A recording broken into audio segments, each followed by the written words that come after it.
Okay, this is a 3406B or C model, and I got a new head on it.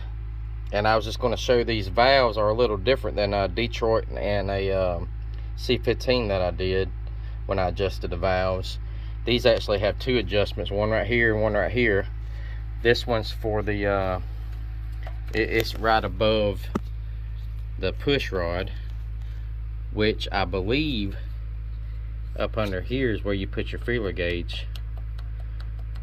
And I think that this nut is just to get the valves even, to get this bridge even on the valves. That's my thoughts on it. I mean, I could be wrong. I've never done one of these before and I hadn't really researched it, so I'm just kind of figuring it out as I go. So what I did is I loosened this screw all the way up and let it sit. My thought is it's going to sit on that back valve, and then this front valve I'll turn it back in until I feel it start to hit this valve, and it'll kind of start lifting up on it about right there.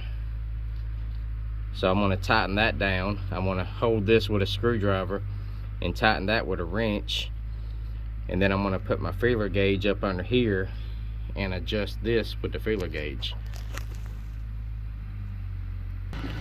Oh, and I had to actually hold this with the screwdriver and loosen this nut. Sometimes they'll screw off without having to hold it, but most of the time I have to hold it.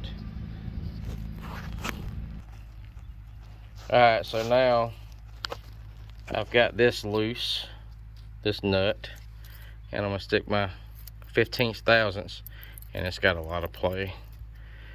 So I'm going to just tighten this down until it's just kind of hard to do with one hand, but let me try that. Oh yeah, still loose. All right, that's all the way tight, so I'll back it up just a little bit so I can slide it maybe a little bit tighter.